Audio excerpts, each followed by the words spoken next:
سب سے پہلے تو میں وہاں کی جو فیملی آف ہارٹ ہے، آپ کہہ لیں دل کا کنبہ جو ہے، اس کا شکریہ ادا کرتا ہوں اور ان کی طرف بڑی محبت سے دیکھتا ہوں، اس لیے کہ وہ وہاں بیٹھ کے اردو کا، ادب کا، لٹریچر کا، آرٹ کا بول بالا کر رہے. ایک ایسے زمانے میں جب ہر چیز مارکیٹ اکانومی کے تسلط میں آتی چلی جا رہی ہے اور ہر ایک چیز شے بنتی جا رہی ہے، ادب کو دیکھنا، آرٹ کو دیکھنا اور ان سب چیزوں کو محبت سے دیکھنا اور دل سے دیکھنا میرے لیے یہ بہت اہم ہو گیا ہے. جہاں تک بات ہے بلند اقبال کی کہانیوں کی، میں نے انہیں بڑی توجہ سے پڑھا ہے اور میں یہ سمجھتا ہوں کہ بلند اقبال کی یہ کہانیاں کئی لحاظ سے اہم ہو گئی، کئی لحاظ سے یہ قابل توجہ ہیں اور ان کا تذکرہ مسلسل ہونا چاہیے. مثلا دیکھیے کہ یہ اپنی اختصار کی وجہ سے بالکل ایک الگ حوالہ بناتی ہے. اپنے موضوعات کے تنوع کے حوالے سے دیکھیں تو یوں لگتا ہے کہ موضوعات ہی پہلے بلند اقبال کے ہاں آتے ہیں، وہی انہیں ڈسٹرب کرتے ہیں، انہیں پریشان کرتے ہیں، انہیں انگیخت کرتے ہیں، سوچنے پہ مجبور کرتے ہیں اور پھر وہ واقعات کی طرف یا ان مسائل کو، ان الجھاؤں کو پوری طرح بیان کرنے کے لیے کرداروں کی تلاش میں نکل کھڑے ہوتے ہیں. بلند اقبال کی کہانیوں میں جو چیزیں بہت نمایاں ہو کے سامنے آتی ہیں ان میں ایک ماضی کا حوالہ ہے. مجھے حیرت ہوتی ہے یہاں پہ کہ ایک طرف تو وہ مستقبلیت کے حصار میں ہیں، اس کے ساتھ بڑی شدت کے ساتھ جڑے ہوئی ہیں.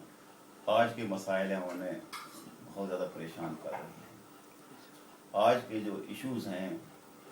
اور ان کے اوپر وہ بہت سائنٹیفک سوچ رکھتے ہیں اور ان کے اوپر بحث کر رہے ہوتے ہیں. کہیں انہیں نظریہ جو ہے وہ آرام نہیں کرنے دیتا اور سکون سے بیٹھنے نہیں دیتا، وہ اس کے اوپر چوٹ لگاتے ہیں. کہیں وہ مذاہب کے بیچ کو جو رشتے ہیں ان کے اوپر سوال اٹھاتے ہیں، حتیٰ کہ وہ خدا اور انسان کے درمیان بھی سوالات ہیں، ان کے اوپر بھی بات کرنا چاہتے ہیں اور ساتھ ہی ساتھ ماضی جو ہے انہیں اپنی گرفت میں رکھے. یہ بڑی پر لطف بات ہے اور اس سے مجھے اندازہ یہ ہوا کہ بنیادی طور پر وہ تہذیبی آدمی ہے. یہ جو تہذیبی آدمی ہوتا ہے یہ اتھلا نہیں ہوتا. یہ جو تہذیبی آدمی ہوتا ہے یہ بہت ساری چیزوں کو اپنے اندر ان کو سنتھسس ان کا ہونے دیتا ہے اور انہیں اپنے اندر کہیں نہ کہیں بہم ہو کے چیزوں کو ایک نئی صورت نکالنے دیتا ہے. آپ دیکھیں مثلا وائٹ ہاؤس ان کا اس کہانیوں کے مجموعے کا پہلا ہی افسانہ ہے. اب وائٹ ہاؤس جو ہے اس کو وائٹ ہول جو ہے اس کو آپ بلیک ہول کے ساتھ جوڑ کے دیکھتے ہیں. کہانی کے اندر بھی آپ نے دیکھا جو بلیک ہول ہے اس میں باہر نکلنے کا کوئی راستہ نہیں. خود بلند نے کہا کہ وقت ہو، مادہ ہو یا روشنی ہو، یہ اسے اپنے اندر سمیٹ لیتا ہے، اسے باہر نہیں نکلنے. اور جو وائٹ ہول ہے اس کے اندر جانے کا کوئی راستہ نہیں. اب یہ دونوں مختلف چیز ہیں لیکن جو بلند اقبال ہے ان دونوں کے بیچ میں کہیں ہے. نہ وہ ایسا ہے کہ سب کچھ بلیک ہول کی نظر کر دینا چاہتا ہے اور نہ ایسا ہے کہ وہ صرف وائٹ ہول کے اندر ہی رہ جانا چاہتا ہے. وہ وہاں سے بھی کچھ لیتا ہے اور جسے آپ کہتے ہیں کہ آپ کا ایسا ماضی جس کے اندر سے ایک قوت آپ کشید کرتے ہیں، اس قوت کو لے کے وہ آگے آتا ہے اور مستقبل کی طرف وہ بڑھتا چلا جاتا ہے. تو یوں ہے جناب کہ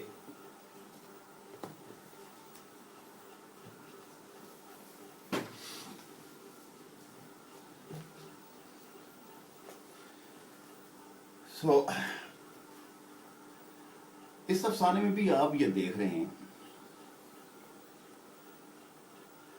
کہ یادداشت کا کھو جانا بنیادی طور پر المیہ ہو گیا ہے، اور میں یہ سمجھتا ہوں کہ بحیثیت ایک قوم اگر ہم یادداشت کے کھو جانے کے حادثے سے دو چار ہو جائیں تو پھر ہماری جڑیں کہیں گہرائی میں نہیں ہوں گی، بلکہ آپ مسلسل محسوس کریں گے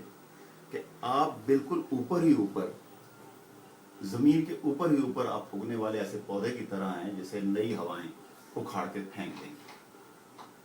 اچھا، اسی طرح آپ دیکھتے ہیں، جیسے میں نے کہا نا کہ اسے نئے ایشوز کے اوپر سب سے زیادہ اس کا مسئلہ ہے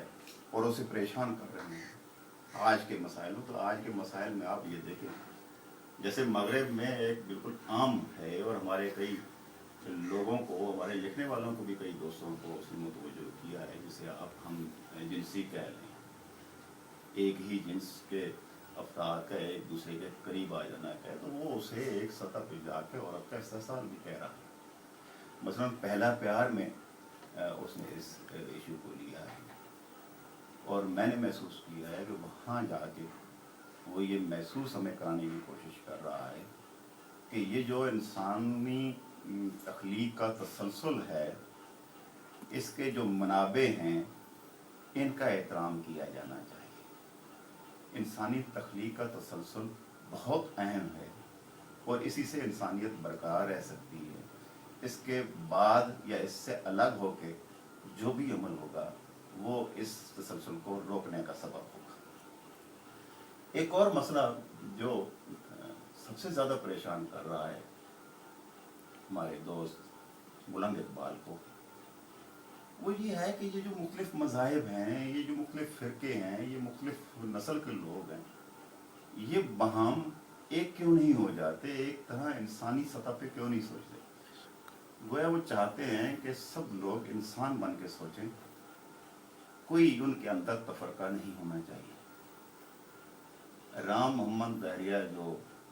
ان کا افسانہ ہے بنیادی طور پہ، وہ یہی ہے کہ محبت ان سب نفرتوں کو، ان سب تفاوتوں کو،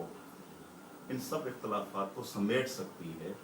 اور سمیٹ کے ایک نئے فرد کی صورت میں آپ کے سامنے لا سکتی ہے۔ ایک چیز جو میں نے بہت محسوس کی ہے، اور اس تہذیبی آدمی کے اندر سے وہ میں نے برآمد کی ہے، یعنی ایک نیا آدمی، جدید آدمی، اور اس کے ساتھ جو تہذیبی آدمی ہے اس کے اندر سے برآمد کی ہے، وہ یہ ہے کہ وہ عورت کو ایک احترام کے منصب پہ اسے فائز کرنا چاہتا ہے۔ وہ چاہتا ہے اس کی تکریم، وہ اس کی عفت کا اور حرمت کا قائل ہے۔ اور یہ میں نے کہاں سے دریافت کیا، یہ اس کا ایک افسانہ میں نے پڑھا، وہ تھا پھٹا ہوا دامن۔ آپ دیکھیے، خاتون ریمپ کے اوپر گزرتی ہے، اور فیشن شو کا ایک نئے، یعنی آپ کہہ لیں نئے عہد کا ایک منظر نامہ ہے۔ اس کیٹ واک میں زرینہ نے جو لباس پہنا ہوا ہے، خود اس کے اندر کی عورت اس کے اوپر معترض ہو جاتی ہے، اس کے باوجود کہ عورت وہ جو اصل ہے کہ وہ دیکھے جانے کو پسند کرتی ہے، اس کو وہ دریافت کرتے ہیں، لیکن ساتھ ہی ایک حد لگا دیتے ہیں کہ اس سے زیادہ دیکھا جانا اسے قبول نہیں۔ سو وہاں جا کے وہی زرینہ زلیخا بنتی ہوئی آپ کے سامنے نظر آتی ہے۔ تو یوں دیکھیں تو ایک فرد جو تخلیقی سطح پہ مختلف موضوعات پہ سوچتا ہے، انسانیت کے حوالے سے سوچتا ہے، میوٹیشن کے حوالے سے سوچتا ہے، یعنی میوٹیشن کا عمل آپ دیکھیے، اس افسانہ ایک کا نام ہے، اس میں یوں ہوتا ہے کہ یہ جو ایکس کروموسوم ہے اور وائی کروموسوم ہے، وہ باہم ہو کے جس طرح کے کارکردگی دکھا سکتے ہیں، اس میں گھپلا ہو جاتا ہے۔ اب جو گھپلا ہو جاتا ہے تو وہ فرق ویسا تو نہیں رہتا جیسا اسے ہونا چاہیے بعد میں، اس کے باوجود کہ وہ نیکوکار ہے، سارا کچھ ہے۔ تو یہ جو تبدیلی آ جاتی ہے تو کیا وہ انسان نہیں رہتا؟ یہ بڑا اہم ایشو ہے، اس کے اوپر لکھنے والوں نے بہت لکھا ہے، کئی لوگوں نے لکھا ہے اس کے اوپر، لیکن سوال یہ ہے کہ ہماری محبتیں کیا اس فرد کے لیے بھی ویسے ہی رہتی ہیں جس کے ہاں یہ تبدیلی آ گئی ہے، جس میں کچھ نہ کچھ کمی رہ گئی ہے، جو ہم اپنے بیٹے کے لیے یا بیٹی کے لیے رکھ سکتے ہیں، ایسی محبت کیا ہمارے اندر وہ موجود رہ سکتی ہے یا رہتی ہے؟ اور اگر نہیں رہتی تو اس کا سبب کیا ہے؟ میں یہ سمجھتا ہوں کہ یہ افسانہ اس کی نشاندہی کرتا ہے کہ ایک اس فرد کو جس کے ہاں یہ تبدیلی آ جاتی ہے تو کیا وہ انسانی سطح پہ ہمارے لیے کتنا اہم رہتا ہے۔ یہ ساری موضوعات ہیں جنہیں بلند اقبال نے بہت خوبصورتی سے لکھا، اور اب مجھے اپنی بات کو زیادہ طویل نہیں کرنا چاہیے، میں یہ سمجھتا ہوں، لیکن میں یہ اتنا کہنا چاہوں گا کہ جس طرح بلند اقبال لکھتا ہے بالکل مختصر ہو کے، مجھے یوں محسوس ہوتا ہے کہ وہ جو موضوعات ہیں ان کی گرفت میں رہتا ہے، اور یہ موضوعات اتنے شدید ہیں جو اسے آرام نہیں کرنے دیتے، بے چین رکھتے ہیں۔ اب یہ بے چینی اتنی شدید ہے اس کے ہاں کہ وہ فوراً اظہار چاہتی ہے، اور فوری اظہار کے ساتھ ہی فوری وہ جب کہہ چکتے ہیں تو کہانی اپنی مکمل کر لیتے ہیں۔ یوں کئی دفعہ یہ ہوتا ہے کہ بہت سارے موضوعات تو آپ کے سامنے آ جاتے ہیں، لیکن کرداروں کے وہ نقوش جنہیں بہت بھرپور انداز میں اور اس کا پورا وسع پورا ماحول آپ کے سامنے نہیں آ پاتا ہے، لیکن اس کے باوجود آپ دیکھتے ہیں کہ وہ کہانی کا دائرہ مکمل ہو جاتا ہے، اور یہ بڑی سلیقے والی بات ہے۔ میں اس پہ معترض ہو سکتا ہوں کہ کہانیاں کیوں چھوٹی، لیکن ساتھ ہی ساتھ میں اس پہ بھی مطمئن ہوں کہ اس کے ہاں ایک کہانی کا دائرہ مکمل ہو جاتا ہے، اور یہ نہیں ہوتا کہ کہیں وہ صرف محض ایک پھلجھڑی ہو کے رہ جائے، یا محض ایک دانش کی بات ہو کے رہ جائے، یا محض ایک بات کہیں ہو کے رہ جائے، بلکہ وہ واقعہ چلتا ہے، اپنے کرداروں کے ساتھ چلتا ہے، اور ایک دائرہ مکمل کرنے کے بعد وہ مکمل ہو جاتا ہے۔ تو میں ان کہانیوں کے مجموعے پر انہیں مبارکباد دیتا ہوں، اور یقین رکھتا ہوں کہ یہ اپنے پڑھنے والوں میں بہت مقبول ہوگی۔ بہت شکریہ۔